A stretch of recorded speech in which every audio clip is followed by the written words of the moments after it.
Sobat Dunia Donghua, kita berjumpa kembali. Tanpa berlama-lama mari kita lanjutkan ceritanya. Selamat mendengarkan dan selamat berimajinasi.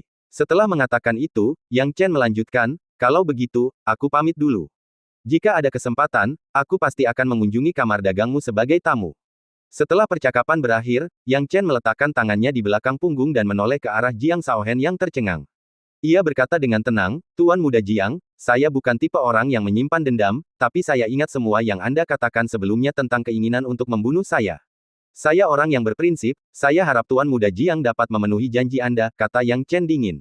Setelah mendengar kata-kata Yang Chen, hati Jiang Shaohen berdebar kencang. Sekalipun dia bodoh, dia tahu bahwa dia mungkin tidak bisa mengganggu Yang Chen. Tetapi sebelum dia menyelidiki identitas Yang Chen, dia tidak menyangka Yang Chen begitu kuat hingga dia harus menundukkan kepalanya. Tidak mungkin baginya untuk meminta maaf sekarang. Melihat Jiang Shaohen tidak berkata apa-apa, Yang Chen menoleh ke Zhang Wuhai dan berkata, Saudara Zhang, ayo pergi. Zhang Wuhai kini terguncang hebat, tak mampu mempertahankan ketenangannya. Sambil melirik ke sekeliling dengan pikiran gelisah, ia membawa Yang Chen pergi, tetapi pikirannya telah lama melayang ke awan. Pada saat yang sama, Jiang Shaohen terus mendesak Yan Zenan, bertanya dengan mulut ternganga, Yan Zenan, apa maksudmu? Siapa Yang Chen ini, dan mengapa aku belum pernah mendengar tentangnya? Hehe, jangan tanya aku. Aku sedang tidak ingin menjelaskannya padamu. Datang ke sini hari ini dan menyelamatkan hidupmu sudah cukup berbelas kasih bagiku. Mulai sekarang, kau bisa mencari tahu sendiri. Pulanglah dan jelaskan semuanya pada ayahmu, dan mungkin kau masih punya kesempatan untuk hidup. Yan Zenan tertawa terbahak-bahak, lalu berbalik dan pergi tanpa ingin berkata apa-apa lagi. Apa? Jiang Shaohen menggertakkan giginya. Mungkin masih ada kesempatan untuk hidup. Apakah keadaan sudah seburuk ini? Apa ini lelucon? Apa maksudnya kalau dia tidak pergi ke ayahnya sekarang, dia akan celaka? Bawahan Jiang Shaohen mencibir, Tuan Muda, jangan dengarkan omong kosong Yan Zenan. Orang ini memang pandai memanipulasi kebohongan. Ya, Tuan Muda, jangan percaya kata-katanya. Jiang Shaohen membentak, diam, kalian semua. Ia sudah merasakan ada yang tidak beres. Meskipun enggan mengakuinya, ia tetap memilih untuk bergegas pulang. Ia harus menjelaskan apa yang terjadi hari ini kepada ayahnya. Pada saat yang sama, Zhang Wuhai tidak dapat menahan diri lebih lama lagi. Dia akhirnya berhenti dan berkata dengan gugup sekaligus bersemangat, Saudara Yang, siapakah Anda sebenarnya? Saudara Zhang, itu tidak penting. Kamu harus fokus pada istrimu sekarang. Yang Chen tidak ingin menjelaskan lebih lanjut. Namun Zhang Wuhai merasa gelisah, Saudara Yang, jika kau tidak menjelaskannya kepadaku, aku tidak akan pernah merasa tenang. Katakan padaku, mengapa kau mau bersusah payah membantu orang biasa sepertiku? Apa jasa atau kemampuanku untuk berteman denganmu, atau bahkan menerima bantuanmu? Aku hanya, Yang Chen tahu kegelisahan Zhang Wuhai. Sebelum mengetahui identitas bergengsinya sendiri, Zhang Wuhai tidak merasa ada yang salah. Setelah mengetahuinya, tentu saja ada rasa gelisah yang timbul dalam hatinya. Yang Chen berkata dengan tangan di belakang punggungnya, Yah, sebenarnya tidak ada apa-apa. Mengenai identitas saya adalah tetua tamu Sekte Awan Langit. Posisi saya cukup baik di antara para senior tingkat Nirvana itu, dan saya rasa tidak jauh berbeda dengan ayah Jiang Shaohen. Anda tidak perlu terlalu khawatir, Saudara Zhang. Ternyata saudara yang bukan orang biasa. Tak disangka kau sudah menjadi tetua tamu Sekte Awan Langit di usia semuda itu.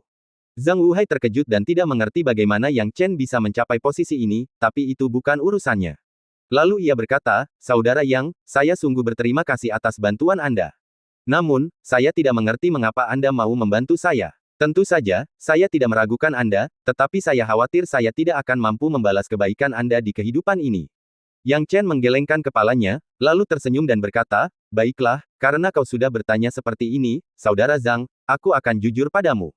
Tidak perlu menyembunyikan apapun sekarang. Sebenarnya, aku juga murid Sekte Suandao. Apa? Murid Zhang Wuhai mengecil, Saudara Yang, kamu bilang kamu juga dari Sekte Suandao. Yang Chen tersenyum damai, ya, benar. Lihat, setelah selesai berbicara, ia mengeluarkan token identitasnya dan menyerahkannya kepada Zhang Wuhai, Saudara Zhang, inilah mengapa saya merasa begitu akrab ketika melihat Anda dan ingin membantu Anda. Saya juga seorang murid Sekte Suandao, tetapi saya secara tidak sengaja berakhir di daerah ini. Bahkan, saya akan selalu menjadi anggota Sekte Suandao. Di negeri yang jauh, bertemu dengan sesama murid dari tanah air saya seperti Anda, tidakkah menurut Anda saya harus mengulurkan tangan, baik secara moral maupun emosional? Zhang Wuhai akhirnya mengerti. Melihat identitas Yang Chen terungkap, ia berkata dengan gembira, aku tak pernah menyangka kau, Saudara Yang Chen, juga anggota Sekte Suandao. Hebat sekali. Jika aku melaporkan ini kepada atasanku, mereka pasti akan sangat senang. Kau adalah tetua tamu Sekte Awan Langit, dan tak seorang pun dari Sekte Suandao di kota Tongtian yang mencapai prestasi setinggi dirimu. Tidak perlu terburu-buru dalam hal ini, tetapi ketika ada waktu, memang perlu untuk bertemu dengan teman-teman dari sekte lamaku, kata Yang Chen ramah. Ya, tapi untuk saat ini, saudara Yang, tolong temani aku pulang. Zhang Wuhai tiba-tiba teringat istrinya dan tak kuasa menahan rasa cemasnya lagi. Yang Chen terkekeh dan pergi bersama Zhang Wuhai ke rumahnya. Rumah Zhang Wuhai hanyalah sudut biasa di kota Tongtian. Sebagai seorang ahli di alam dewa sejati, Zhang Wuhai bisa dibilang sosok yang berpengaruh di Feng Yangzhu. Namun, di wilayah sungai besar, ia kurang menonjol, dan di kota Tongtian, statusnya semakin merosot. Kota Tongtian, sebagai pusat manusia, memiliki banyak tokoh kuat yang berkeliaran. Kekuatan Zhang Wuhai jelas satu tingkat lebih rendah, jadi tempat tinggalnya cukup biasa saja. Yang Chen membiarkan jiwanya melayang. Ketika ia tiba bersama Zhang Wuhai, ia melihat seorang wanita paruh baya terbaring di kamar. Wanita itu cantik dengan wajah yang halus, tetapi kini wajahnya pucat pasi, terbaring tak berdaya di tempat tidur, hampir tak bisa bertahan. Zhang Wuhai menatap istrinya dan tak kuasa menahan rasa sakit hatinya. Lan Er, aku membawa bunga penusuk hati. Aku akan menggunakannya untukmu sekarang, dan kau akan segera sembuh. Setelah mengatakan ini, Zhang Wuhai buru-buru bersiap menggunakan bunga penusuk jantung. Namun, pada saat ini, Yang Chen tiba-tiba berkata, Saudara Zhang, jangan terburu-buru. Zhang Wuhai tampak bingung, Saudara Yang, apa maksudmu? Yang Chen berkata dengan tenang, bunga penusuk hati mungkin tidak bisa menyembuhkan penyakit istrimu, bahkan mungkin malah memperburuknya. Aku sudah punya firasat tentang ini sejak awal, tapi aku tidak memberitahumu karena aku tidak yakin dan tidak ingin kau khawatir. Itulah sebabnya aku datang ke sini khusus untuk melihatnya. Setelah melihatnya, kesimpulanku sangat sesuai dengan dugaan awalku. Ekspresi Zhang Wuhai berubah, jelas jauh lebih bingung, tidak mungkin. Jika bunga penusuk hati tidak berfungsi, maka batu ilahi ini akan sia-sia. Dan, bagaimana gejala istriku bisa diatasi? Yang Chen tersenyum tipis, Saudara Zhang, jangan khawatir tentang batu ilahi. Batu itu sudah habis, ya sudah. Anggap saja aku membeli beberapa batu ilahi tambahan untuk formula pil. Kuncinya sekarang adalah kesehatan istrimu. Mendengar Yang Chen tidak peduli dengan masalah batu ilahi, Zhang Wuhai merasa sangat tersentuh. Sikap dan ucapan Yang Chen telah menyentuhnya. Sekarang, bahkan jika dia harus melewati api dan air demi Yang Chen, dia akan bersedia. Saudara Yang Chen, apakah Anda punya solusi untuk gejala istri saya? Tanya Zhang Wuhai penasaran. Tentu saja, saya hanya melihatnya sekilas dan sepertinya bukan masalah besar. Sekarang saya perlu memeriksa tanda-tanda vital istri Anda sebentar lagi, dan saya yakin hasilnya akan segera keluar, kata Yang Chen sambil tersenyum. Zhang Wuhai merasa gelisah, tanpa diduga ia telah membuat keputusan yang tepat untuk memanggil Yang Chen. Yang Chen benar-benar punya cara untuk menyelamatkan istrinya. Saudara Yang, jika kau dapat menyembuhkan istriku, hidupku akan menjadi milikmu. Zhang Wuhai tak dapat menahan diri untuk berkata. Yang Chen tertawa, Saudara Zhang, Anda tidak perlu mengucapkan kata-kata sopan seperti itu. Hal yang paling mendesak sekarang adalah menyelamatkan istri Anda. Zhang Wuhai bereaksi dan langsung berkata, terima kasih, Saudara Yang.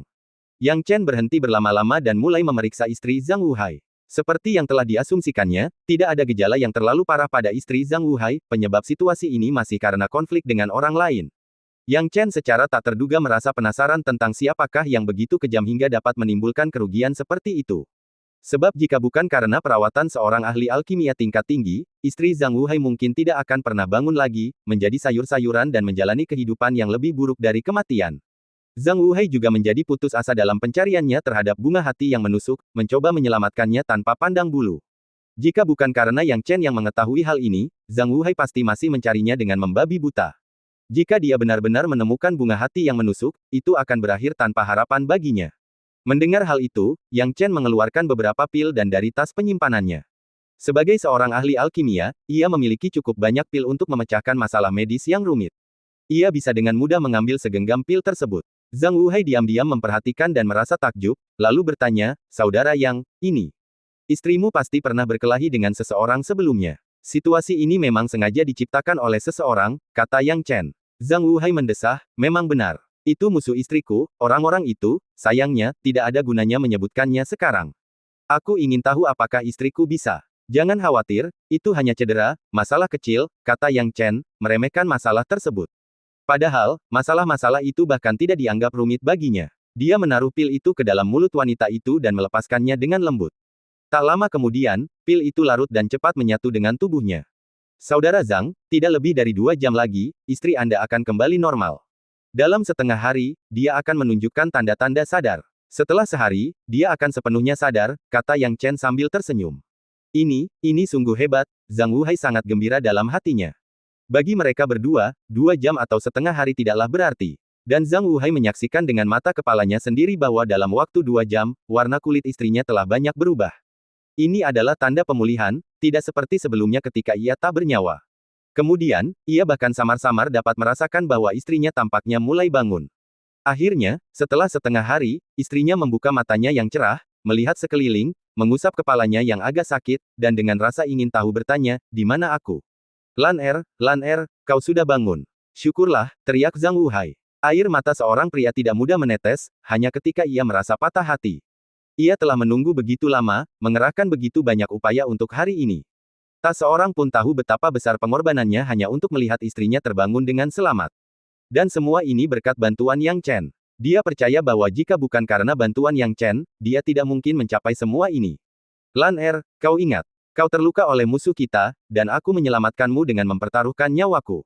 Lalu kau koma dan tak pernah bangun. Saudara Yang lah yang menyelamatkan kita. Oh ya, dia juga dari Sekte Suandao, kau seharusnya berterima kasih padanya, kata Zhang Wuhai dengan wajah memerah. Istri Zhang Wuhai, meskipun tidak jelas tentang situasi tersebut, melihat ekspresi gembira suaminya dan berkata, terima kasih, Saudara Yang. Yang Chen tersenyum tipis, Saudara Zhang, Anda tidak perlu bersikap sopan. Saya datang ke sini untuk menyelamatkan istri Anda. Sekarang dia baik-baik saja, saya harus segera pergi. Ah, Saudara Yang, maukah kau tinggal sebentar? Aku belum mengucapkan terima kasih dengan benar, kata Zhang Wuhai dengan rasa bersalah. Yang Chen tertawa, tidak perlu terima kasih. Jika Saudara Zhang ingin menemukanku, datang saja ke Istana Tongtian dan katakan kau temanku. Melambaikan tangannya, Yang Chen melihat bahwa tidak ada gunanya tinggal lebih lama lagi dan bersiap untuk pergi. Zhang Wuhai ingin menghentikannya, tetapi kehadiran Yang Chen yang begitu kuat membuatnya tak bisa menolak. Zhang Wuhai hanya bisa menyaksikan kepergian Yang Chen dan diam-diam merasa bersyukur. Maka, Yang Chen meninggalkan tempat ini dan segera kembali ke Istana Tongtian. Sekembalinya ke Istana Tongtian, Yang Chen mulai merenungkan pil Longsing dan mencoba memurnikannya. Akan tetapi, sebelum ia mulai memurnikannya, sekelompok besar orang tiba-tiba muncul di luar pintu. Pemimpin kelompok itu memiliki kekuatan yang lumayan, dan merupakan seorang ahli tahap pencerahan. Dengan raut wajah yang bercampur antara gentar dan hormat, ia berdiri di pintu dan bertanya dengan ragu-ragu, saya ingin tahu apakah Tuan Muda Yang Chen punya waktu untuk keluar dan mengobrol dengan kami. Yang Chen memancarkan eksplorasi jiwa ilahinya, memandang orang-orang di luar, dan tertawa. Orang di luar itu tak lain adalah Jiang Shaohen. Tidak perlu menduga bahwa orang yang memimpin mereka kemungkinan besar adalah ayah Jiang Shaohen.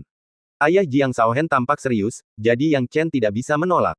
Ia mendorong pintu dan berjalan keluar sambil berkata, oh, Tuan Muda Jiang. Jiang Shaohen merasa malu saat melihat Yang Chen dan tidak bisa berkata apa-apa. Anda pikir itu sudah berakhir baginya. Ayahnya menamparnya, kamu masih berani menyebut dirimu Tuan Muda di depan Tuan Muda Yang Chen. Cepat bilang kamu tidak berani. Jiang Shaohen tidak menyangka bahwa tidak berbicara juga tidak diperbolehkan, jadi dia berkata sambil menangis, aku tidak berani, aku tidak berani. Yang Chen menyeringai, ini pasti Taois Kepatuhan Utara yang terkenal. Ayah Jiang Shaohen, juga dikenal sebagai Taois Kepatuhan Utara. Yang Chen tahu tentangnya hanya karena dia mempelajarinya dari Zhang Wuhai. Pendeta Tao Beishun sangat sopan kepada Yang Chen. Mendengar Yang Chen mengenalinya, ia merasa takut dan gelisah. Karena mengira Yang Chen masih menyimpan dendam terhadap putranya, ia berkata, adik Yang Chen, kau terlalu baik. Pendeta Tao Beishun hanyalah gelar kehormatan yang biasa digunakan orang lain untukku. Karena kita langsung cocok pada pandangan pertama, tidak perlu formalitas. Kau bisa memanggilku Jiang Beishun saja. Jiang Beishun bersikap sangat sopan kepada Yang Chen, yang membuat Yang Chen merasa sedikit tidak nyaman, tetapi dia segera mengerti alasannya. Jiang Shaohen tidak tahu, tetapi Jiang Beishun, yang telah mencapai puncak tahap pencerahan, sangat menyadari bahwa Yang Chen sekarang adalah seorang ahli tahap Mahayana dan sosok yang sangat disegani di mata banyak ahli tahap Nirvana. Bahkan tanpa dukungan dari Howling Supreme Heavenly Lord, posisi tetua tamu di Cloud Sky Sect akan cukup untuk menghalangi Jiang Beishun. Di bawah perlindungan begitu banyak orang kuat, bahkan tanpa kekuatan tahap dewa sejati, Jiang Beishun harus sangat sopan kepadanya. Ini bisa dianggap sebagai semacam hak istimewa. Sekarang setelah dia menyadari keistimewaannya, Yang Chen berkata dengan acuh tak acuh, Senior Beishun terlalu sopan, sebagai junior, aku harus memanggilmu senior. Aku tidak pantas, aku tidak berani menerima gelar senior, adik Yang Chen terlalu baik, jawab Jiang Beishun. Senyum mengembang di sudut mulut Yang Chen, Senior Beishun, tolong jangan berbohong padaku, aku bukan orang yang suka basa-basi. Karena kau datang jauh-jauh untuk menemuiku, dengan kekuatan yang begitu megah, pasti ada maksud lain dari kunjunganmu selain basa-basi. Jiang Beishun memaksakan senyum pahit di hatinya, karena dia tidak percaya Yang Chen tidak tahu tujuan kunjungannya. Namun, ia tetap berkata, saya datang untuk meminta maaf atas nama putra saya. Saya tidak pernah menyangka putra saya akan gagal mengenali seseorang sepenting Gunung Tai dan memprovokasi saudara Yang Chen. Ia juga ingin menangis dalam hati. Ketika pertama kali mendengar putranya telah menyinggung seseorang, ia tidak menganggapnya serius. Putranya telah menyinggung banyak orang, tetapi siapa yang bisa berkata apa-apa di bawah perlindungannya? Akan tetapi, saat dia mendengar bahwa orang yang disinggung putranya adalah Yang Chen, dia langsung menjadi gelisah. Awalnya, ketika mendengar nama Yang Chen, dia tidak menganggapnya terlalu serius. Lalu dia ingat bahwa seorang tokoh terkenal di Istana Tongtian juga bernama Yang Chen, kan? Setelah itu, Jiang Beishun menjadi cemas saat mengetahui kemunculan musuh yang diprovokasi putranya dan tidak bisa duduk diam lebih lama lagi. Dia memukuli putranya dengan keras dan segera membawa harta karun untuk menemukan Yang Chen. Yang Chen tidak akan melepaskannya begitu saja. Situasi Jiang Shaohen hari ini sebagian disebabkan oleh kemurahan hati Jiang Beishun. Dia berkata dengan dingin, Jiang Shaohen ingin membunuhku, apakah senior Beishun berpikir beberapa kata permintaan maaf sudah cukup? Tentu saja tidak, dasar anak durhaka, berlututlah sekarang. Jiang Beishun menjadi geram dan langsung menekan kepala Jiang Shaohen ke bawah. Jiang Shaohen tahu apa yang harus dilakukannya. Ayahnya telah berpesan sebelum datang, jika ia tidak melakukannya, ia pasti akan mati. Dia berlutut di tanah sambil menangis, saudara Yang Chen, aku sungguh tidak bermaksud memprovokasimu. Waktu aku bilang ingin membunuhmu, itu hanya kata-kataku yang kekanak-kanakan. Tolong jangan dianggap serius. Anggap saja aku seperti kentut dan biarkan aku pergi. Yang Chen mencibir dalam hatinya, tetapi dia tidak akan mudah memaafkan seseorang. Jiang Beishun pun mengetahui hal ini, maka ia pun buru-buru bertepuk tangan, kemudian anak buahnya menyerahkan tungku ke muka Yang Chen dengan penuh pengertian. Melihat tungku ini, Yang Chen menyipitkan matanya sedikit, dan kesuraman di wajahnya tersapu sampai batas tertentu karena munculnya tungku pil. Ini adalah tungku alkimia. Terlebih lagi, tungku alkimia ini jelas merupakan harta langka, jauh lebih baik daripada tungku pil penciptaan yang dimilikinya di kehidupan sebelumnya. Faktanya, tungku pil penciptaannya semakin tidak berguna pada tingkat kultivasinya saat ini, karena terlalu sedikit ki penciptaan yang terkandung di dalamnya. Sebaliknya, tungku pil ini, dalam hal material, pengerjaan, larangan, dan faktor-faktor lain yang bermanfaat bagi ramuan tersebut, jauh lebih baik daripada tungku pil sebelumnya. Menarik, Yang Chen tidak bisa tidak memuji Jiang Beishun. Jiang Beishun ini memiliki mata yang tajam. Jika ia memberikan sesuatu yang lain, sulit untuk mengatakan apa yang akan terjadi hari ini. Namun, Jiang Beishun memberinya tungku alkimia. Sebagai seorang alkemis, ia memiliki pengendalian diri yang paling sedikit dalam hal tungku alkimia dan formula pil. Namun, dia berpura-pura tidak tahu dan bertanya, oh, apa maksud senior Beishun dengan ini? Ini adalah tungku Beiming dan, harta karun unik dari wilayah Laut Ming Utara. Diproduksi menggunakan mineral khusus, bisa dibilang langka di dunia. Sulit menemukan duplikatnya. Ini bisa dianggap sebagai pusaka keluarga Jiang, warisan leluhur saya. Sekarang, ini diberikan kepada saudara Yang Chen. Kudengar saudara muda Yang Chen mahir dalam alkimia. Kuharap kau tidak menyalahkan kami karena miskin, kata Jiang Beishun. Yang Chen benar-benar terkejut. Dia tidak tahu tentang wilayah Laut Ming Utara, tetapi agak berlebihan untuk mengatakan bahwa sulit menemukan duplikat kedua di dunia. Dilihat dari ekspresi pihak lain, dia juga kesakitan.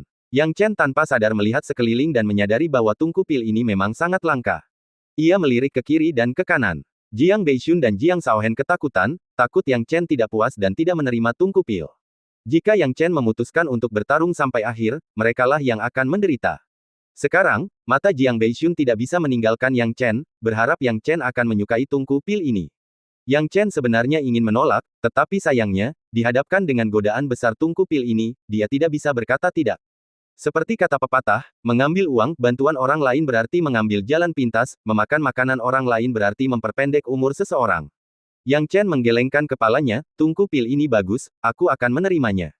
Dan tentang masalah anakku, kata Jiang Beishun, bawa orang-orangmu dan pergi.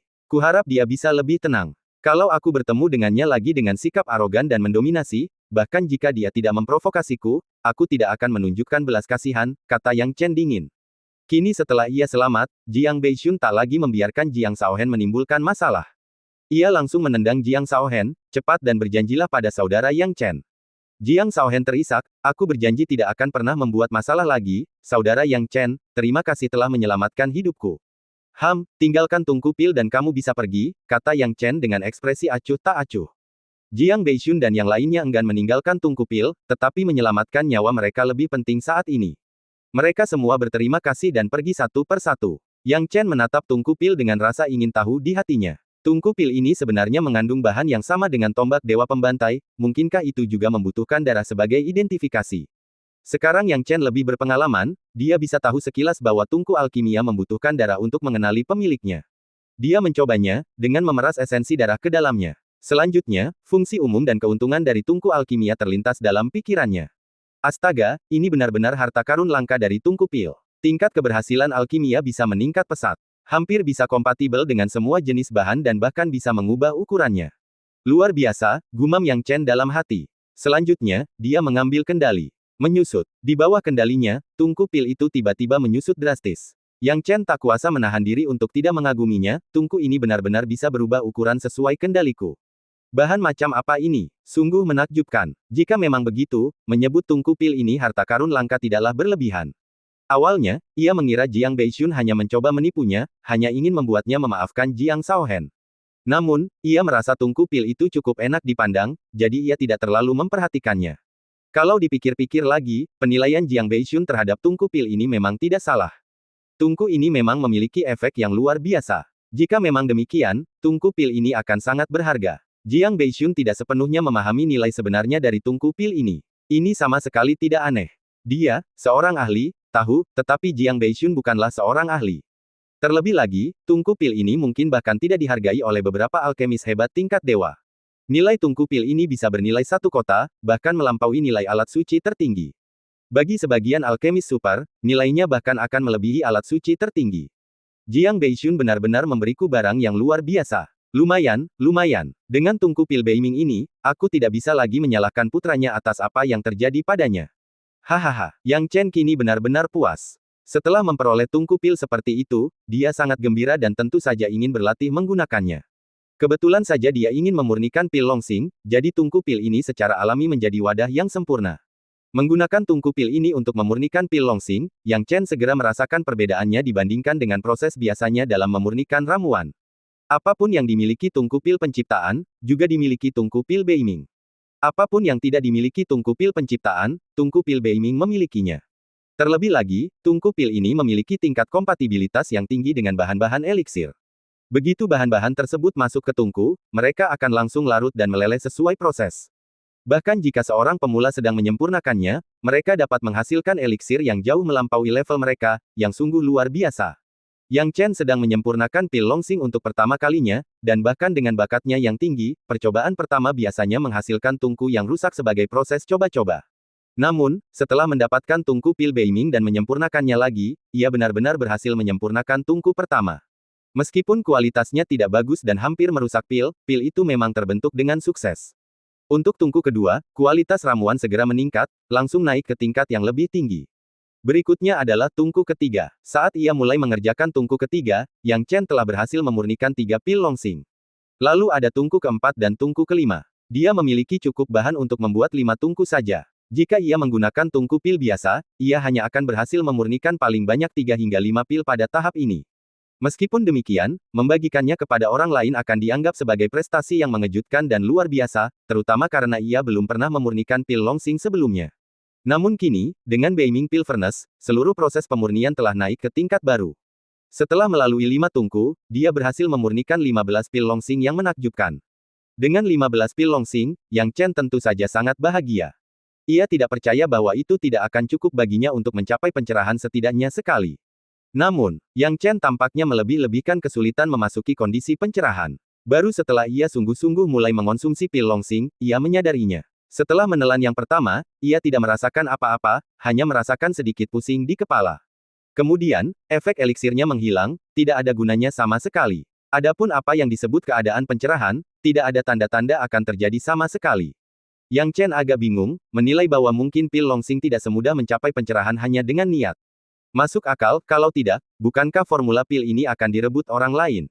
Lagi pula, tingkat pencerahan itu cukup langka, dan begitu dimasuki, ia dapat membantu seseorang memahami niat Dao dan memperkuatnya. Melanjutkan, Yang Chen mulai meminum pil kedua. Namun, tetap tidak ada efeknya. Hal yang sama terjadi pada pil ketiga, keempat, dan kelima. Tidak ada efek sama sekali. Bahkan saat ia mengambil yang ke-10, keadaannya tetap sama. Yang Chen akhirnya mengerti mengapa tidak ada yang bersaing dengannya untuk formula pil ini. Pertama, karena efek jera awalnya, dan kedua, tingkat keberhasilan formula pil ini untuk mencapai pencerahan terlalu rendah. Itu sangat rendah. Dia memiliki kemampuan alkimia yang luar biasa sehingga bisa memurnikan begitu banyak pil Longsing, tapi bagaimana dengan yang lain? Jika mereka menghabiskan seluruh harta mereka untuk memurnikan pil Longsing yang cukup banyak dan tetap tidak bisa mencapai pencerahan, siapa yang akan melakukan hal seperti itu? Tetapi setelah mencapai titik ini, dengan 5 pil Longsing yang tersisa, ia tentu harus meminumnya satu persatu, dengan harapan memperoleh keberuntungan yang lebih baik. Tanpa ia sadari, begitu ia melepaskannya, akan ada efek ajaib. Baru setelah meminum pil Longsing ke-13, ia akhirnya merasa tertidur setelah berjuang melawan insomnia. Matanya terpejam, dan ia tidak tahu kapan ia tertidur. Dia sama sekali tidak menyadari kapan dia memasuki keadaan pencerahan. Dalam kondisi ini, Yang Chen merasa terbelah antara setengah tertidur dan setengah terjaga. Ia jelas sadar, tetapi kesadarannya seolah telah meninggalkan tubuhnya. Dalam keadaan ini, ia merasakan kejelasan yang tak dapat dijelaskan terhadap pengoperasian Dao Surgawi di dunia, khususnya terhadap beberapa maksud Dao yang telah disadarinya. Api, primitif, dan pantang menyerah. Adegan-adegan yang berasal dari maksud Dao ini terus-menerus berkelana di sekelilingnya, seakan-akan adegan tersebut adalah adegan dalam mimpinya saat tidur, yang terus berputar. Yang Chen melihat pemandangan ini dengan sangat jelas. Jadi begitulah. Dalam kondisi ini, aku bisa lebih merasakan cara kerja Dao Surgawi. Pantang menyerah, primitif, atau api, meskipun itu Daoku, itu hanyalah satu realisasi yang kupetik dari Dao Surgawi. Yang Chen menggelengkan kepalanya, di bawah langit yang luas ini, aku masih terlalu kecil. Aku harus selalu memiliki rasa hormat terhadap dunia. Karena ia dapat lebih memahami dunia, itu berarti ia secara alami dapat lebih memahami maksud Dao di sekelilingnya. Selain maksud Dao yang saat ini dipahaminya, ada beberapa maksud Dao lain yang ia rasa paling jelas. Yang Chen memahami bahwa niat Dao ini juga paling cocok dengan dirinya sendiri. Namun kecocokan tidak serta-merta berarti ia dapat memahaminya, karena ada banyak maksud Dao yang cocok dengannya. Yang Chen tidak pernah serakah. Dia sudah menguasai 3 intensi Dao. Keserakahan hanya akan merugikan. Lagi pula, memasuki keadaan pencerahan tidak menjamin peluang 100% untuk memahami maksud Dao. Dia memilih untuk mengkonsolidasikan niat Dao yang saat ini dimilikinya. Sasarannya tentu saja jatuh pada 2 niat Dao selain niat Dao pantang menyerah. Niat Dao-nya yang pantang menyerah telah mencapai tahap Dewa Raja. Jika 2 niat Dao lainnya juga dapat menembus batas, kekuatannya akan meningkat pesat. Bersama dengan Ki Iblis Hitam yang diberikan oleh Ye Kun, dia yakin bahwa dalam perjalanannya menuju negeri Dongeng Giok, dia tidak akan menjatuhkan siapapun. Tujuan Yang Chen adalah untuk memahami niat Dao api sebanyak mungkin, karena menembus niat Dao primitif akan relatif lebih sulit. Meskipun dia belum memahami niat Dao api dalam waktu lama, kemajuannya sudah hampir menyamai niat Dao primitif. Alasannya adalah karena pengalamannya sebelumnya dalam memahami niat Dao. Sekalipun niat Dao api benar-benar berbeda dari 2 niat Dao lainnya, keduanya pasti memiliki kesamaan. Jika ia dapat memahami kesamaan ini, kesulitan memahaminya akan sangat berkurang dan semuanya akan berjalan lancar. Itulah sebabnya dia ingin memahami Dao Inten api sekaligus. Sebagai perbandingan, Dao Inten primitif memang langka, dan kesulitan untuk menembusnya akan jauh lebih besar. Yang Chen teringat kembali pada tahap ketika dia telah memahami niat Dao yang pantang menyerah pada periode pertumbuhan. Dia masih mengingat momen itu dengan jelas. Jika dia mencoba mengingatnya di masa lalu, akan sulit untuk memahami perasaan itu, tetapi sekarang keadaan pencerahan sangat halus, dan dia dengan cepat menyatu ke dalamnya. Yang Chen merasa seolah-olah ia hendak menangkap perasaan itu, tetapi tidak dapat menangkapnya dengan tepat, ia selalu merasa bahwa ia agak pendek. Dia masih mencoba. Waktu pun berlalu. Akhirnya, tubuh Yang Chen bergetar, seolah-olah dia telah menangkap sesuatu, dan berseru, itulah perasaannya. Begitu memahami perasaan ini, Yang Chen tidak ragu untuk mengabdikan dirinya sepenuhnya pada kultivasi. Dia tahu bahwa kesempatan ini tidak boleh dilewatkan. Sekarang perasaan dan keadaan pencerahan telah terkumpul, saatnya untuk pemahaman. Namun, Yang Chen segera terkejut saat mengetahui bahwa tujuan awalnya adalah untuk memahami niat Dao api, tetapi seiring berjalannya waktu, ia menemukan bahwa niat Dao apinya tidak banyak meningkat, sebaliknya, niat Dao primitif tampaknya semakin terintegrasi. Tampaknya dalam keadaan pencerahan, dia mampu memahami niat Dao primitif dengan lebih jelas. Ini merupakan kejutan yang menyenangkan baginya karena pemahaman niat Dao khusus sangatlah langka. Yang Chen sangat gembira, dia tidak menyangka niat Dao primitif bisa membuat terobosan apapun, dan sekarang kejutan yang menyenangkan ini terlalu bagus. Begitu saja, dalam sekejap mata, 5 hari kemudian, Yang Chen benar-benar memejamkan mata, membenamkan dirinya dalam keadaan pemahaman. Begitu saja, 5 hari kemudian. Tiba-tiba, Yang Chen membuka matanya dan tertawa terbahak-bahak, berhasil. Niat Dao primitif telah berhasil dipahami dan mencapai fase pertumbuhan. Sekarang, ia memiliki dua niat Dao di tahap Raja Ilahi. Dalam kondisi ini, ia dapat dengan mudah mengalahkan seorang ahli Raja Ilahi. Memikirkan hal ini, Yang Chen tersenyum gembira. Pada saat ini, ia tiba-tiba merasakan sebuah jimat transmisi suara di luar dan tak kuasa menahan diri untuk meraihnya. Kemudian, ia mendengar suara dari jimat itu. Negeri Peri Giok sudah dibuka. Berkumpul di Istana Qin Agung dalam 3 hari. Suara itu milik Yang Mulia 100 Yin. Yang Chen merasakan panasnya jimat transmisi suara dan menyimpulkan bahwa jimat itu baru saja diletakkan di sana kemarin. Ada cukup waktu. Sempurna. Sekarang, Yang Chen ingin sekali menguji Dao Intennya yang telah meningkat. Negeri Peri Giok mungkin tempat yang tepat untuk melakukannya, berkunjung ke sana akan sangat tepat. Ia pergi dengan tangan di belakang punggung, langsung menuju Istana Qin Agung. Ketika ia tiba di Istana Qin Agung, berbagai kekuatan berkumpul di sana, menarik banyak orang kuat. Di antara mereka, bahkan ada 2 ahli panggung agung yang sedang duduk di kota. Itu Yang Chen. Yang Chen ada di sini. Banyak orang melihat Yang Chen dan menyapanya satu per satu. Kebanyakan dari mereka adalah ahli tahap pencerahan, dengan sedikit rasa persahabatan. Selain itu, beberapa ahli tahap nirvana yang familiar juga mengangguk kepada Yang Chen. Namun, banyak ahli tahap nirvana dan tahap pencerahan masih bersikap dingin terhadap Yang Chen. Yang Chen tidak menganggapnya serius, lagi pula, meskipun ia populer sekarang, ia belum mencapai tahap pencerahan. Tidak ada alasan bagi semua penguasa untuk menghormatinya. Ketika Yang Chen tiba, dia langsung pergi ke tim Sekte Awan Langit. Tim Sekte Awan Langit yang berpartisipasi di negeri Peri Giok semuanya terdiri dari para ahli tahap pencerahan. 2/10 dari mereka berada pada puncak tahap pencerahan, sementara 3/10 berada pada periode pencerahan akhir. Kedua pemimpin itu memiliki aura dan kekuatan yang lebih kuat, dan mereka jelas memiliki status yang luar biasa di antara para ahli tahap pencerahan.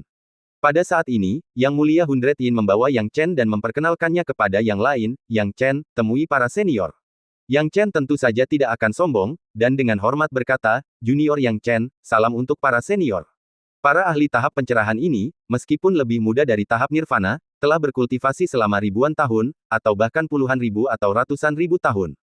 Tahap pencerahan adalah alam yang sangat rapuh, yang telah menghalangi banyak sekali orang berbakat.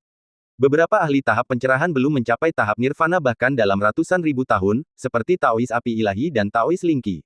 Oleh karena itu, kesenjangan antara tahap pencerahan sangat besar, bahkan lebih besar daripada alam dewa sejati. Seorang ahli tahap pencerahan yang kuat dapat melawan lebih dari selusin rekan mereka, yang bukan hal yang mustahil. Kalian semua jaga Yang Chen saat memasuki negeri Peri Giok. Han Feng, Wan Heng, kalian berdua kaptennya. Pastikan untuk menjaga Yang Chen selama perjalanan ke negeri Peri Giok ini, kata Yang Mulia 100 Yin. Han Feng tersenyum dan berkata, Paman Master 100 Yin bercanda. Yang Chen adalah seorang jenius yang sedang dikultivasikan oleh Sekte Awan Langit kita sekarang, dan aku juga seorang tetua, jadi tidak ada alasan untuk tidak menjaganya. Baiklah, aku mempercayakan tugas ini padamu, kata Yang Mulia berpakaian putih. Sikap Han Feng sangat ramah, tetapi Wan Heng di sampingnya terdiam dan murung, sorot matanya penuh penghinaan, seakan menganggap Yang Chen sebagai beban, tak berkata sepatah kata pun. Meskipun Yang Mulia 100 Yin agak kesal, ia tidak mengatakan apapun kepada Wan Heng. Ia mengingatkan Yang Chen beberapa kali lagi sebelum pergi. Yang Chen berdiri di belakang dengan sangat sadar. Lagi pula, dengan kekuatannya, ia masih selangkah di belakang para ahli tahap pencerahan ini. Tak lama kemudian, ia berteman dengan beberapa ahli tahap nirvana akhir yang berdiri di belakang, mengobrol santai, dan lama-kelamaan menjadi akrab. Yang Chen mengamati bahwa ada beberapa tim yang menuju ke negeri Peri Giok. Selain Sekte Awan Langit, Pulau Bintang Luo, dan Sekte Taiyi, ada juga orang-orang yang dikirim dari mereka. Namun, jumlah orangnya kecil, dan perlu disebutkan bahwa Hua Wanru ada di antara mereka. Yang Chen penasaran dan bertanya, Senior Zhang Su, bukankah negeri Peri Giok adalah duel antara dua kekuatan kita? Mengapa orang-orang dari Sekte Taiyi juga ikut? Tentu saja, mereka ingin memanfaatkan kesempatan ini untuk mendapatkan keuntungan. Namun, orang-orang Sekte Taiyi tidak diizinkan ikut campur dalam pertarungan antara Pulau Bintang Luo dan Sekte Awan Langit, dan keuntungan yang mereka peroleh juga terbatas. Istana Tongtian membatasi mereka, jadi jangan khawatir. Zhang Su tertawa. Beberapa ahli tahap pencerahan di samping mereka juga berkata, selain itu, orang-orang Istana Tongtian juga akan mengirimkan bakat dan kekuatan mereka. Dibandingkan dengan mereka, orang-orang Istana Tongtian lebih bebas. Lagi pula, negeri Peri Giok adalah dunia rahasia yang mereka buka, dan kita hanya masuk untuk bersaing. Hak kendali yang sebenarnya di dalamnya masih ada pada mereka. Mereka dapat memilih apapun yang mereka inginkan di negeri Peri Giok, dan mereka tidak perlu khawatir diserang orang lain. Mereka seperti Anda, itulah mengapa kami iri pada Anda. Saat Anda masuk, Anda tidak perlu khawatir tentang bahaya. Tidak ada yang akan menyerang Anda. Namun, Yang Chen, jangan terlalu ceroboh. Aturan selalu memiliki celah. Orang-orang dari Pulau Bintang Luo tidak akan menyakitimu, tetapi mereka akan menggunakan celah dalam aturan untuk mengganggumu. Zhang Su berkata, pada saat itu, meskipun kamu kesal, kamu harus bersabar. Karena begitu kamu mengambil inisiatif untuk bertindak, aturan bisa saja gagal, dan kamu sendiri yang akan dirugikan.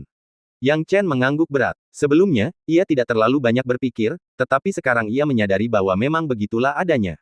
Meskipun dia memiliki beberapa keistimewaan, dia tidak boleh ceroboh saat memasuki negeri ajaib abadi ini. Lagi pula, kudengar ada beberapa binatang kuno asli yang sangat kuat di negeri ajaib abadi Giok, jadi kau harus berhati-hati. Beberapa binatang kuno asli ini berada di tahap pencerahan, yang tidak mengancam kita, tetapi mungkin berbahaya bagimu. Zhang Su mengingatkannya dengan ramah. Kamu juga harus berhati-hati terhadap beberapa penggarap lepas dan pasukan kecil yang memiliki ahli tahap pencerahan. Beberapa ahli tahap pencerahan mengingatkannya. Yang Chen memiliki reputasi baik di Cloud Sky Gate. Alasannya adalah kerendahan hati dan bakatnya yang telah memenangkan hati banyak ahli tahap pencerahan. Namun, setelah mendengar ini, ia tak kuasa menahan diri untuk bertanya-tanya, kekuatan kecil dengan tahap pencerahan penggarap lepas. Apa yang terjadi? Apakah selain 4 kekuatan utama saat ini, ada kekuatan lain yang bisa memasuki negeri ajaib abadi Giok? 4 kekuatan utama adalah Gerbang Langit Awan, Pulau Bintang Luo, Sekte Tai, dan Istana Tongtian. Keempat kekuatan ini saja sudah cukup banyak jumlahnya untuk bisa masuk ke Jade Immortal Wonderland, tetapi ternyata masih banyak lagi kekuatan yang bisa masuk. Ini adalah kesepakatan dari Istana Tongtian. Istana Tongtian membutuhkan biaya yang besar untuk membuka negeri ajaib abadi Giok, jadi mereka tentu ingin menghasilkan lebih banyak uang. Pasukan lain bisa masuk dengan membayar beberapa batu dewa. Dengan cara ini, biaya pembukaan negeri ajaib abadi Giok akan kembali secara alami. Namun, hal ini menyebabkan gelombang besar para penggarap lepas, sehingga kita harus menunggu di sini selama beberapa hari, karena banyak penggarap lepas akan bergabung. Zhang Su tertawa dan berkata, kalian tidak perlu khawatir tentang para penggarap lepas itu. Meskipun jumlahnya banyak, mereka tidak menimbulkan ancaman dan sama sekali tidak terorganisir sehingga tidak ada yang berani mengganggu kita. Aku mengerti. Yang Chen mengangguk. Sekarang dia memiliki pemahaman umum tentang situasinya. Tampaknya sangat berbeda dari apa yang dia ketahui sebelumnya. Dia tidak tahu apakah perjalanan ke Jade Immortal Wonderland akan menimbulkan masalah. Begitu banyak kultivator lepas yang begitu bersemangat untuk memasuki negeri ajaib Giok abadi. Harta apa saja yang ada di negeri ajaib ini? Yang Chen sangat bingung. Beberapa ahli tahap pencerahan tertawa dan berkata, aku tidak percaya kau tidak tahu tentang ini. Tidak ada yang begitu nekat masuk tanpa keuntungan. Yang Chen, tahukah kau bahwa artefak ilahi dan harta karun Xuantian hanya lahir secara alami, dan sangat sedikit yang bisa dipalsukan setelahnya? Yang Chen tentu saja mengetahui hal ini dan mengangguk setuju. Artefak ilahi dan harta karun Xuantian memang dapat dipalsukan, tetapi sangat langka. Lalu, tahukah kau bagaimana artefak ilahi dan harta karun Xuantian ini lahir secara alami? Banyak ahli tahap pencerahan tertawa. Yang Chen merasakan ada celah dalam pengalamannya dan tak kuasa menahan diri untuk berkata, saya belum pernah benar-benar mempelajarinya. Saya hanya tahu bahwa sebagian besar artefak ilahi dan harta karun Xuantian memang terlahir secara alami, tetapi saya tidak tahu persis bagaimana mereka terlahir. Dibandingkan dengan para ahli tahap pencerahan ini, Yang Chen merasa dirinya kurang pengetahuan. Para ahli tahap pencerahan ini berkata, haha, sepertinya kau benar-benar tidak mengerti. Kalau begitu, mari kita jelaskan. Sebagian besar artefak ilahi sebenarnya berasal dari alam rahasia, dan begitu pula harta karun Xuantian. Artefak ilahi dan harta karun Xuantian sebenarnya dibentuk oleh materi esensi bawaan dan kemudian dikumpulkan dalam bentuk langit dan bumi. Alam rahasia bagaikan langit dan bumi mini, seperti negeri ajaib abadi Giok ini. Oleh karena itu, kemungkinan artefak ilahi dan harta karun Xuantian lahir di sini jauh lebih besar daripada di dunia luar. Setiap kali dunia ini tertutup selama 100 tahun dan dibuka kembali, pasti akan ada banyak harta karun Xuantian dan artefak ilahi yang lahir. Jadi begitu. Sungguh menakjubkan. Yang Chen tentu saja terkejut. Dia sama sekali tidak menyadari hal ini dan sekarang bertanya dengan rasa ingin tahu, apakah akan ada artefak ilahi tingkat atas yang lahir di negeri ajaib abadi Giok ini. Itu tergantung keberuntungan, mereka tertawa. Nilai artefak ilahi tingkat atas tak terkira. Artefak ilahi tingkat atas yang kuat bahkan dapat menembus artefak ilahi raja, dan artefak ilahi tingkat atas yang lebih lemah pun tak ternilai harganya. Bahkan tempat seperti Jade Immortal Wonderland pun tidak akan selalu melahirkan artefak ilahi tingkat atas setiap kali dibuka. Namun, meskipun begitu, sejumlah besar kekuatan dan penggarap lepas akan berbondong-bondong ke sini untuk mencoba peruntungan. Jika mereka tidak bisa mendapatkan artefak ilahi tingkat atas, mereka mungkin akan menemukan beberapa artefak tingkat tinggi dan menengah, yang sudah lebih dari cukup. Zhang Su menjelaskan. Yang Chen akhirnya mengerti. Tapi gerbang langit awan dan pulau bintang Luo kita, dalam perjalanan ini, seharusnya tidak perlu memikirkan harta karun. Seluruh negeri ajaib abadi Giok menghasilkan harta karun yang tak terhitung jumlahnya setiap tahun, tetapi itu tidak ada hubungannya dengan kedua pasukan kita. Kita terutama mencari daun hijau Giok.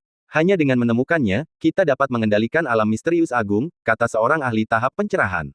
Zhang Su menarik napas dalam-dalam dan berkata, ya, kepemilikan alam misterius agung adalah hal terpenting. Ketika alam itu terbuka, ribuan ras gemetar. Setiap kali alam misterius agung terbuka, bahkan mungkin akan muncul artefak Dewa Raja, atau bahkan artefak Dewa Kaisar. Dibandingkan dengan alam misterius agung, negeri ajaib abadi Giok masih sedikit lebih rendah. Para ahli tahap pencerahan ini jelas mengenai prioritas dan kepentingan mereka. Hati Yang Chen juga tergerak, dan dia diam-diam menunggu dibukanya negeri ajaib abadi. Tak seorang pun tahu apa yang sedang dipikirkannya. Saat ini, matanya tertuju pada Hua Wanru. Meskipun dia terus mengatakan pada dirinya sendiri untuk tetap tenang saat ini, sulit baginya untuk melakukannya saat menghadapi Hua Wanru. Dia punya firasat bahwa Jade Immortal Wonderland akan menjadi tempat di mana dia dan Hua Wanru akan mencapai kesepakatan. Waktu berlalu. Sehari kemudian, lebih banyak penggarap lepas berkumpul, dan beberapa pasukan kecil juga ikut bergabung. Seluruh aula utama penuh sesak. Ketika mereka merasa waktunya sudah tepat, penanggung jawab Istana Tongtian melambaikan tangannya dan berkata, baiklah, sudah waktunya. Orang-orang yang seharusnya datang sudah datang. Ada lebih dari 1.000 orang berkumpul. Sudah waktunya untuk membuka negeri ajaib abadi Giok. Orang-orang di bawah menerima perintah dan tidak berani menentang, mengaktifkan mekanisme gerbang Jade Immortal Wonderland satu demi satu. Semuanya, ikuti aku. Orang yang bertanggung jawab atas Istana Tongtian melambaikan tangannya dan berkata. Sekelompok ahli yang kuat meninggalkan aula utama, mengikuti orang yang bertanggung jawab di Istana Tongtian, dan menuju ke negeri ajaib abadi Giok. Meninggalkan aula besar, di bawah bimbingan tokoh-tokoh kuat dari Istana Tongtian, semua orang tiba di hutan yang luas. Hutan ini luar biasa luas, sekilas tampak tak berujung. Namun, seluruh hutan itu seolah hanya ada untuk memicu pusaran hijau di atasnya, yang melayang bagai matahari di langit. Pusaran itu menyerupai pusaran energi, menyerap kiroh langit dan bumi di sekitarnya, kemudian berubah menjadi energi hijau dan mengalir ke dalamnya. Mereka yang belum pernah memasuki negeri dongeng Giok tercengang melihat pemandangan ini, tidak dapat menutup mulut karena terkejut. Namun, beberapa veteran kuat yang pernah ke Jade Fairyland sebelumnya sedikit lebih tenang, mengetahui bahwa ini adalah pintu masuk ke Jade Fairyland.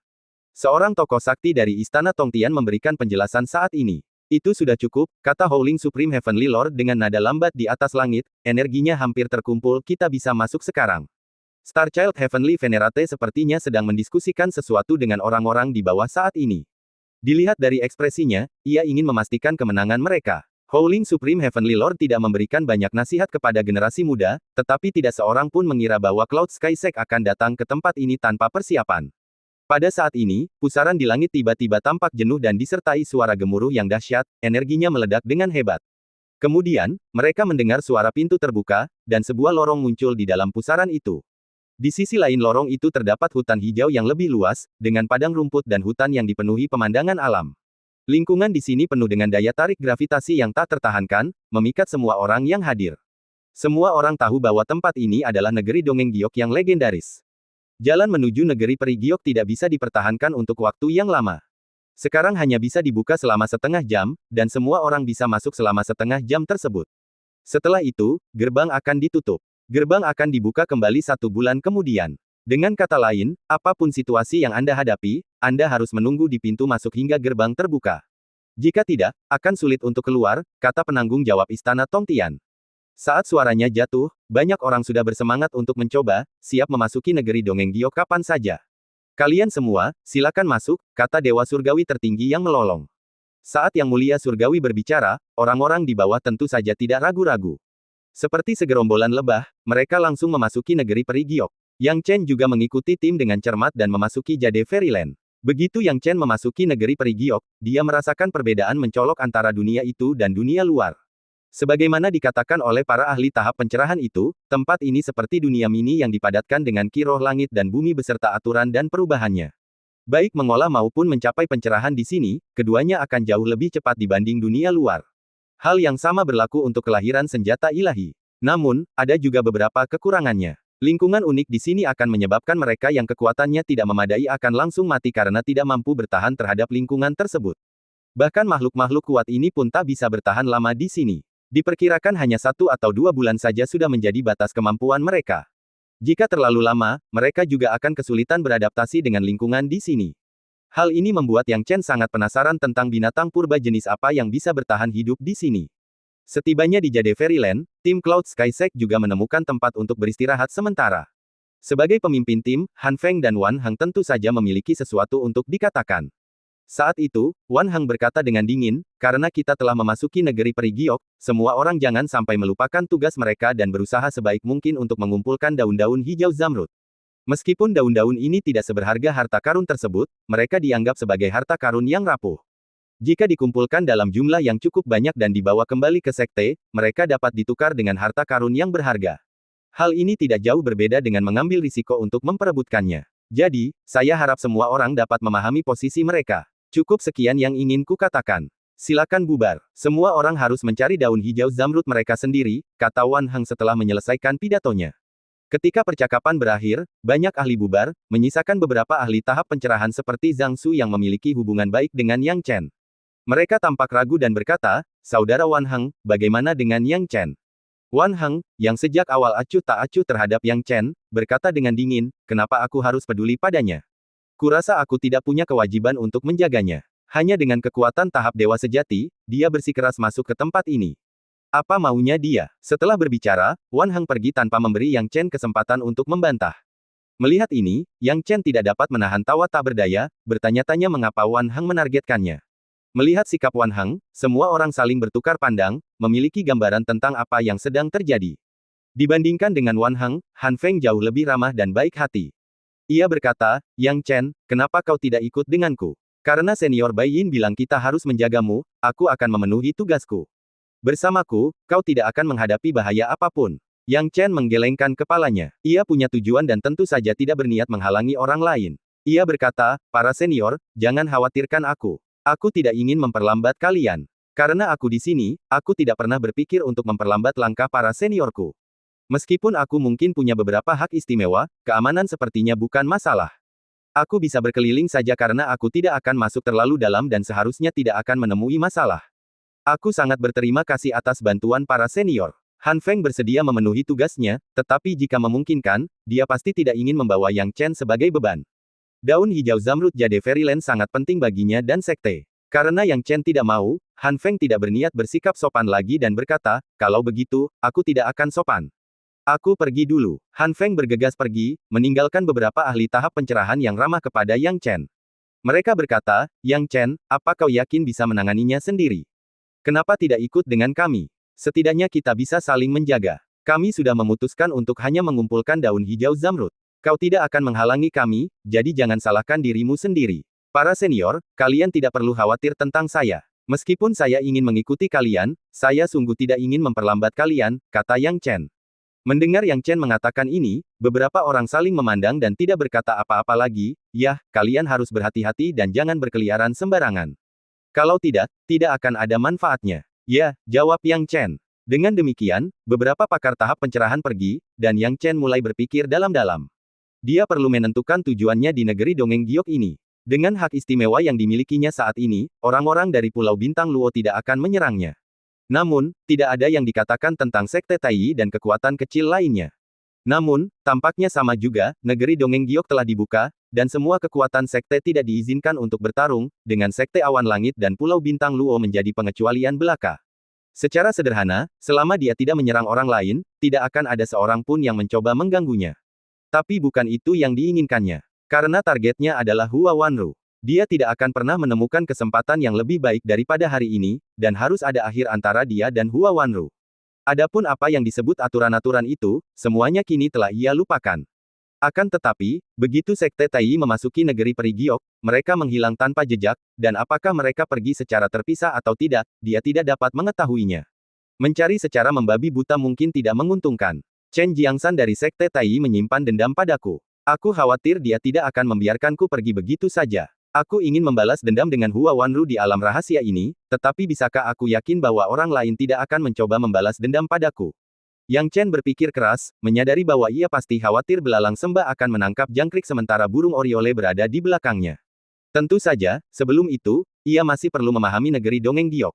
Saat itu, dia dengan hati-hati terbang ke langit, mempertahankan penerbangan di ketinggian rendah. Sepanjang perjalanan, Yang Chen cukup memahami lingkungan negeri dongeng giok. Negeri dongeng giok seluruhnya terbuat dari pepohonan kuno, tempat perlindungan alam yang mutlak, penuh energi alam, jauh lebih kuat daripada puncak evergreen sekte wilayah utara tempat dia berada. Berlatih teknik pohon di sini pasti akan membuahkan hasil 2 kali lipat dengan setengah usaha. Namun, dia tidak punya waktu sekarang.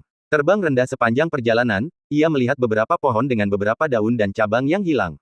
Setelah analisis singkat, dia menemukan jawabannya. Kemungkinan besar, pohon-pohon kuno ini menumbuhkan daun hijau zamrud yang legendaris. Jumlah daun hijau zamrud pada satu pohon purba terbatas, dan bahkan satu pun mungkin tidak muncul. Yang Chen mengamati jejak-jejak pemetikan dan memperkirakan bahwa mungkin tidak ada satu pun daun hijau zamrud di antara 100 pohon purba. Meski begitu, saat ia berjalan, ia menemukan bahwa daun hijau zamrud telah tersapu bersih, hampir tidak ada yang tersisa. Dia mencari-cari selama lebih dari 1 jam sebelum akhirnya menemukan sepotong daun hijau zamrud dengan keberuntungan. Setelah memperoleh sepotong daun hijau zamrud, Yang Chen secara alami mempelajarinya dengan saksama. Setelah meneliti, Yang Chen merasa sangat terkejut karena daun hijau zamrud memiliki efek peningkatan yang sangat signifikan pada teknik roh alamnya. Bagus, daun hijau zamrud yang kudapat ini sepertinya meningkatkan teknik roh alamku begitu banyak jika aku menyerap 1 lembar. Jika aku bisa mendapatkan 10 atau puluhan lembar, teknik roh alamku pasti bisa ditingkatkan ke level yang lebih tinggi, gumam Yang Chen dalam hati. Dia tidak begitu yakin sejauh mana Lin Boyu telah mencapai saat itu. Sekalipun lebih tinggi, itu hanya akan menjadi alam dewa sejati saja. Meskipun potensi Lin Boyu jauh melampaui alam dewa sejati, dan ia bahkan dapat mencapai tingkat yang lebih tinggi di 12 negara, teknik roh alam yang ia ciptakan di tanah airnya pada akhirnya terbatas. Pada levelnya saat ini, efek teknik roh alam dan teknik pohon padanya semakin berkurang. Mereka hampir tidak berguna, dan tidak bisa menjebak orang lagi. Tetapi apa artinya membuat terobosan pada batas asli teknik roh alam? Yang Chen belum memikirkannya sebelumnya, tetapi daun hijau zamrud ini tampaknya memuaskan semua itu.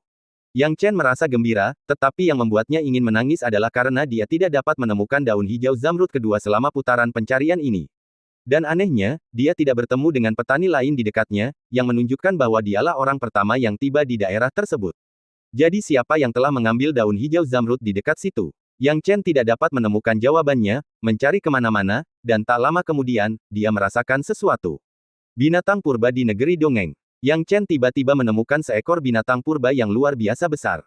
Binatang purba itu tampak seperti seekor harimau besar, tetapi penampilannya secara keseluruhan benar-benar berbeda dari harimau, terutama wajahnya yang menakutkan seperti hantu jahat. Binatang purba ini sama kuatnya dengan alam dewa sejati, dan saat ini sedang mendengkur dalam tidurnya. Yang Chen tidak tertarik pada binatang purba itu, yang menarik baginya adalah gua besar di belakang binatang purba itu. Dan di dalam gua itu, terdapat dedaunan hijau zamrud. Dasar orang aneh, aku heran kenapa susah sekali menemukan sehelai daun hijau zamrud di sepanjang jalan. Ternyata, binatang purba ini menyembunyikan semuanya. Apa binatang purba di sini suka menimbun daun hijau zamrud? Kalau begitu, memang sulit menemukannya. Yang Chen bergumam pada dirinya sendiri. Dia tidak tahu bahwa keberuntungannya terlalu bagus, bertemu dengan seekor binatang purba yang diimpikan banyak kekuatan sekaligus.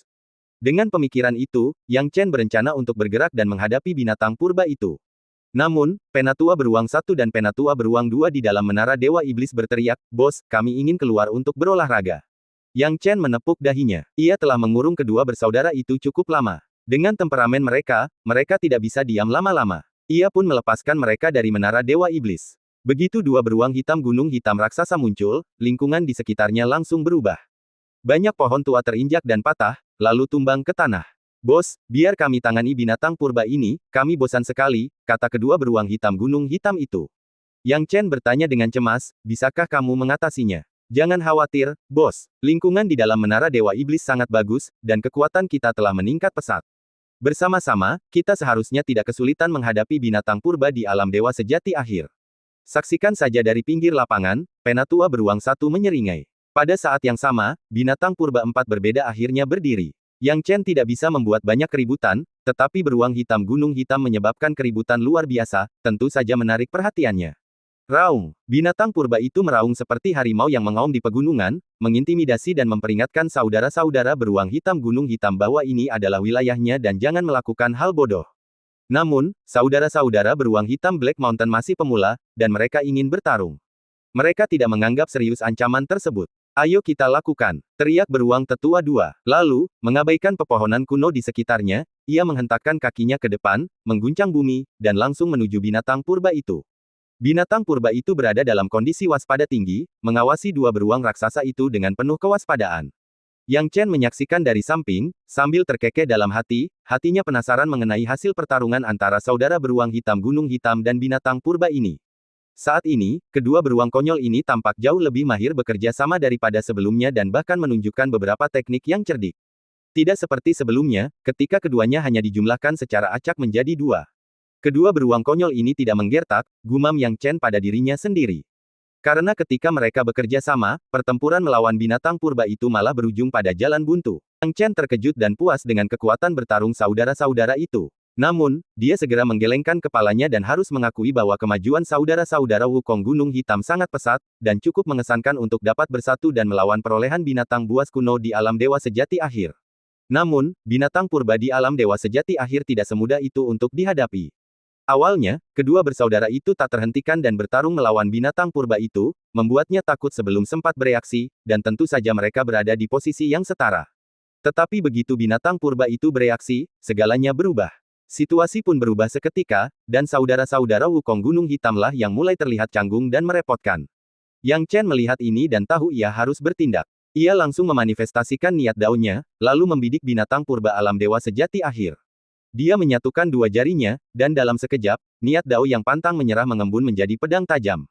Pergi, teriak Yang Chen. Sekarang dia dapat dengan mudah mengumpulkan dao inten ke dalam bentuk dan menyerang dari jauh. Niat dao yang pantang menyerah berubah menjadi pedang tajam, langsung meninggalkan tubuhnya. Kemudian, pedang itu langsung mengenai tubuh binatang purba alam dewa sejati akhir.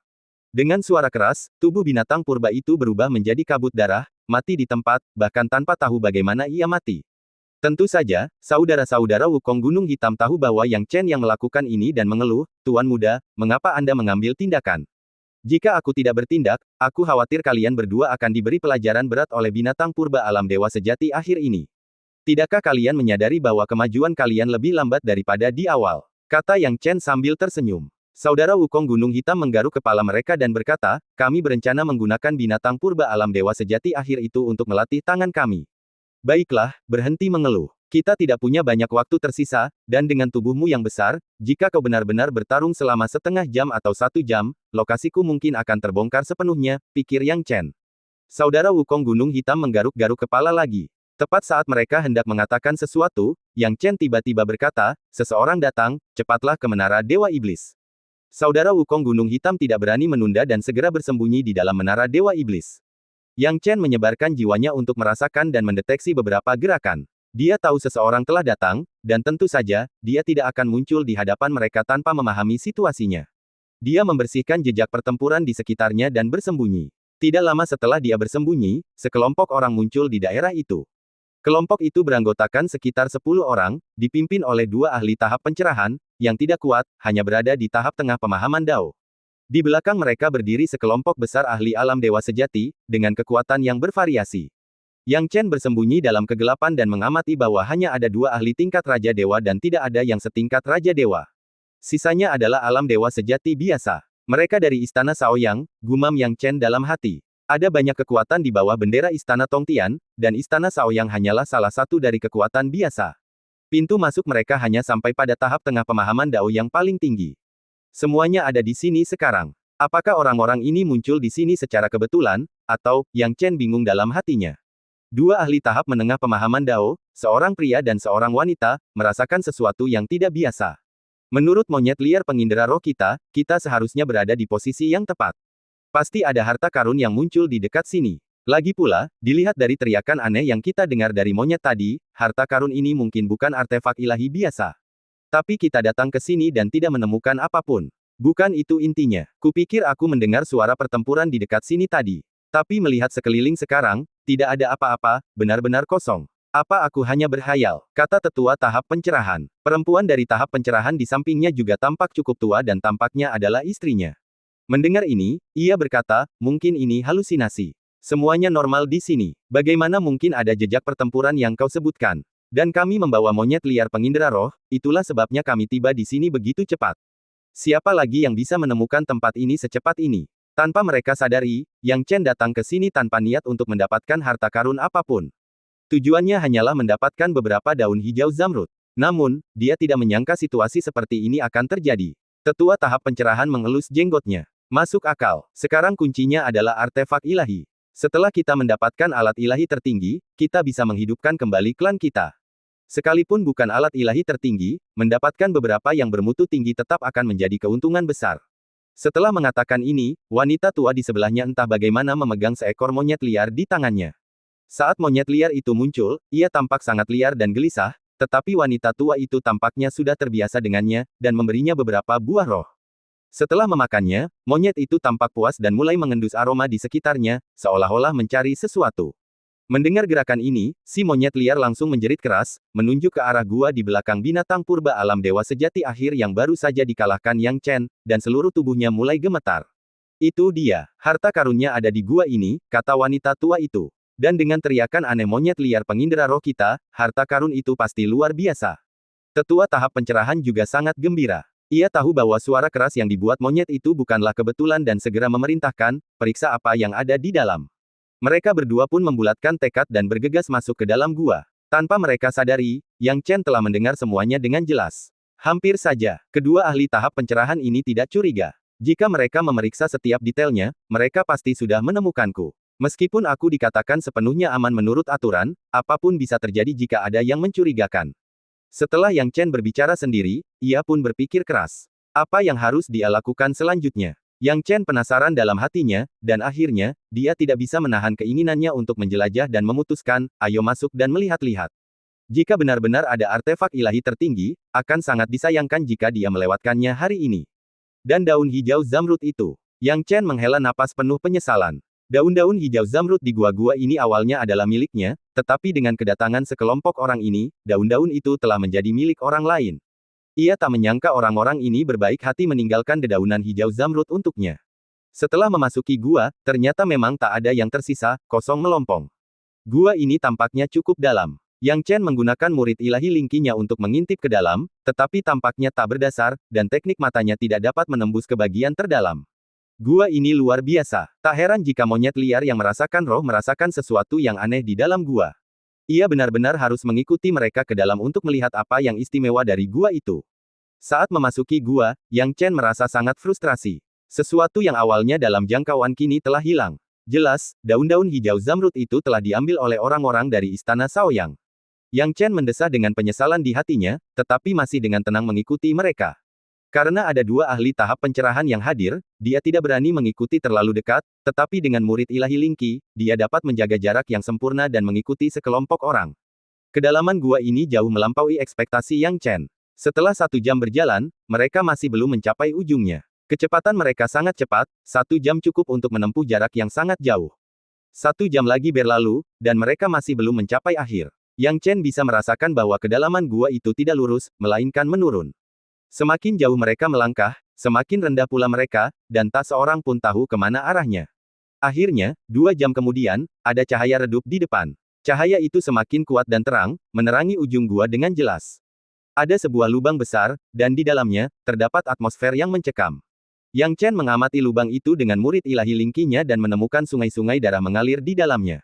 Sungai-sungai darah yang menggelegak itu memberikan perasaan yang mengerikan dan menyeramkan. Di dinding-dinding sekitarnya, terdapat partikel-partikel kristal kecil berwarna merah darah.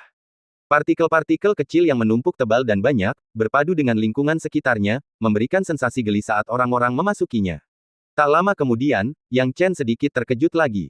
Karena mereka bukanlah kelompok orang pertama yang tiba di gua itu. Seseorang telah sampai di sana sebelum mereka. Yang pertama tiba adalah dari Sekte Tai.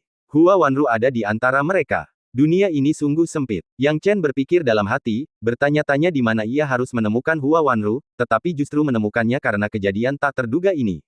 Namun, melihat orang-orang di samping Hua Wanru, dia tahu dia tidak bisa bertindak gegabah. Karena di samping Hua Wanru, ada seorang ahli puncak tahap pencerahan.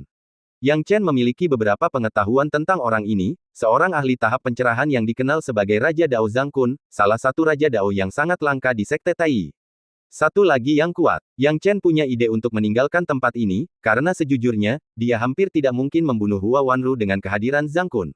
Lagi pula, jika identitasnya terbongkar, itu mungkin akan menyebabkan masalah lain yang tidak perlu.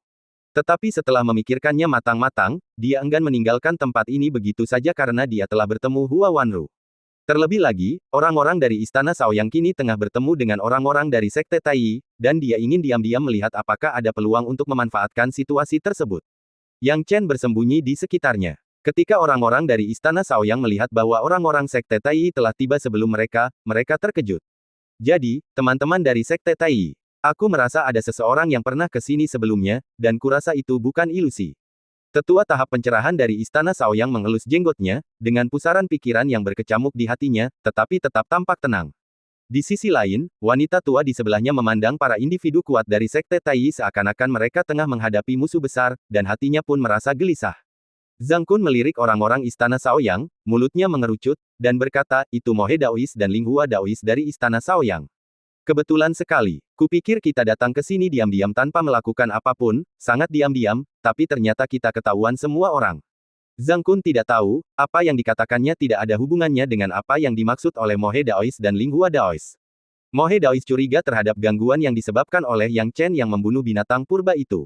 Namun, Zhang Kun tidak mengetahuinya. Saat ia datang, agar tidak ketahuan orang lain, ia sengaja tidak mengambil tindakan terhadap binatang purba itu, bahkan membiarkan daun-daun hijau zamrud itu tetap utuh, agar tidak terungkap tujuannya datang ke tempat ini. Dalam serangkaian liku-liku, meskipun mereka semua agak bingung tentang apa yang dibicarakan pihak lain, mereka tidak memiliki kecurigaan apapun. Ahem, alasan aku bisa menemukan tempat ini semua berkat monyet liar penginderaan rohku. Mohe Daois berkata dengan rendah hati, sejujurnya, monyet liar penginderaan rohku merasakan ada harta karun di tempat ini. Saudara Zhang Kun, kau pasti punya cara khusus untuk datang langsung ke sini, kalau tidak, kurasa kedua kelompok kita tidak akan kebetulan berakhir di tempat yang sama. Zhang Kun mendengus dingin dalam hatinya, tidak ingin ketahuan oleh monyet liar pengindera roh pencari harta karun. Dia memiliki pikiran serakah dalam hatinya, tetapi tahu bahwa mengambil tindakan tergesa-gesa hanya akan memberinya reputasi buruk. Dia mengibaskan lengan bajunya dan berkata, metodeku mirip dengan kalian berdua. Aku menggunakan mantra sekte mendalam yang diwariskan oleh para tetua di sekteku untuk menemukan tempat ini. Yang lain juga punya mantra sekte mendalam, tapi jangkauan deteksinya terbatas. Aku hanya beruntung dan menemukan tempat ini. Saya ingin tahu, Saudara Zhang Kun, apakah Anda menemukan harta karun? Tanya Taois Linghua dengan rasa ingin tahu. Zhang Kun mencibir diam-diam, ingin tahu apakah Istana Shaoyang mencoba mencuri harta sekte Tai. Jangan salah paham, sebenarnya aku tidak datang jauh lebih awal dari kalian berdua. Aku tiba di sini tak lama sebelum kalian.